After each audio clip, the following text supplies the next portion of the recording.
OK, maintenant que vous avez réussi à afficher l'ancien choix et le choix courant du joueur, maintenant on va ajouter un peu de logique dans notre programme, de sorte que quand l'ancien choix est égal au nouveau choix, on va afficher les images qui correspondent. Si l'ancien choix ne correspond pas à l'ancien choix, bien on va recacher l'image. Donc par exemple, ici, si je clique sur chien et ensuite je clique sur lapin, chien n'est pas égal à lapin, donc on cache les images. Cependant, si je clique sur chat et je clique sur chat encore, on a réussi à se rappeler où sont les deux chats. Donc, on peut continuer comme ça. Puis notre jeu continue. Si par exemple, je me souviens que les cochons sont ici, eh bien, on peut les identifier tout de suite. Et puis, bon, on continue. Si je fais chien et cochon, ça ne fonctionne pas, ou lapin plutôt. Si je fais lapin et lapin, ça fonctionne bien. Ici, cheval et cheval, et puis on complète le jeu ici. Donc, il n'y a rien de parfait encore, mais notre jeu commence à fonctionner. Évidemment, il va rester des petites choses à finaliser, comme par exemple, s'assurer si on reclique sur une image, qu'on ne le cache pas. Donc, ça, on va vouloir s'organiser pour ne pas recacher nos images. Et puis, on va vouloir identifier quand le jeu est gagné. Puis on va compter le nombre de clics, il y a beaucoup de choses qu'il faut rajouter. OK, donc encore une fois, je vais vous guider là-dedans, je ne vous donnerai pas toutes les réponses. Une chose que vous devez faire, c'est se rajouter une autre variable globale ici à la ligne 17 qu'on va appeler l'ancien numéro d'image. OK, on va vouloir garder ça en tête, tout comme on garde l'ancien choix qui a été fait par l'utilisateur, on va vouloir garder l'ancien numéro d'image aussi pour qu'on puisse l'afficher. C'est ça, on va vouloir l'afficher quand on va avoir l'ancien choix égal au nouveau choix. Bien, on va vouloir afficher l'ancienne image. Ça va être commode d'avoir le numéro de l'image en mémoire. Comme ça, on n'aura pas besoin de faire toutes sortes d'archéologie pour aller retrouver cette information-là. OK, autre chose importante, c'est que vers la fin de la dernière tâche, je vous avais dit ici d'écrire en mémoire l'ancien choix égal au choix. Ça, c'est un petit peu plus haut dans votre programme. Ça, je vais vous demander de prendre cette ligne-là, de la copier, puis de l'amener vers la toute fin de votre fonction, la fonction qui s'appelle montrer. Puis, on va ajouter aussi la ligne ancien numéro d'image égale numéro d'image. Donc, je vais vous expliquer pourquoi c'est comme ça dans quelques instants.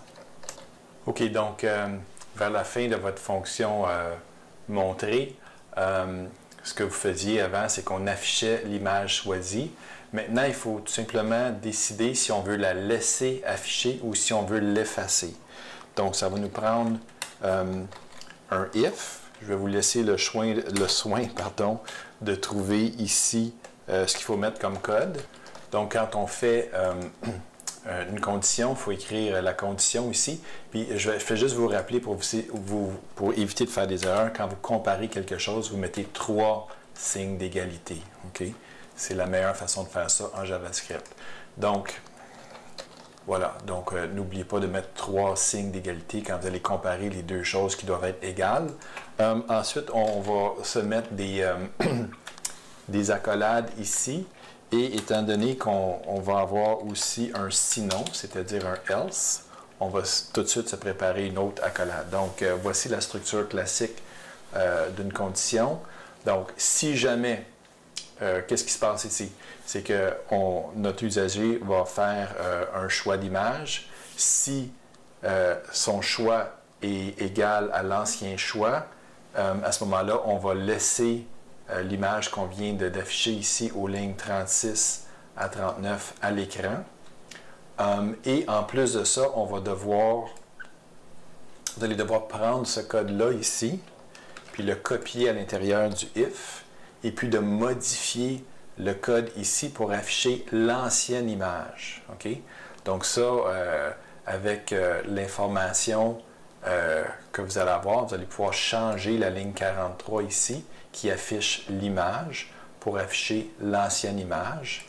Puis, même chose ici, vous allez devoir changer la ligne 46 pour afficher l'ancienne image parce que, étant donné que l'ancien choix est égal au nouveau choix, il faut afficher, par exemple, les deux lapins qui ont été choisis.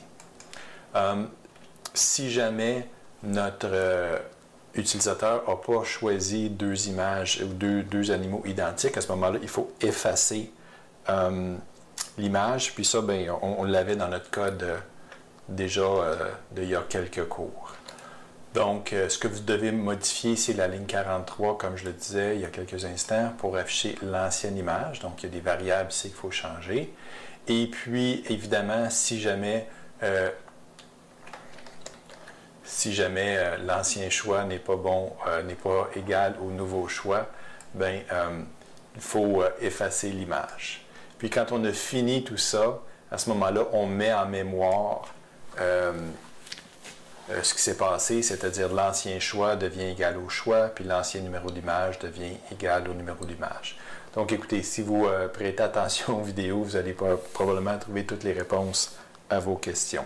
Dernière chose, juste vous rappeler que si votre programme semble ne pas fonctionner, n'oubliez pas de cliquer F12 et puis F12 va vous donner probablement un message en rouge qui va peut-être vous aider à débugger votre programme. Bonne chance!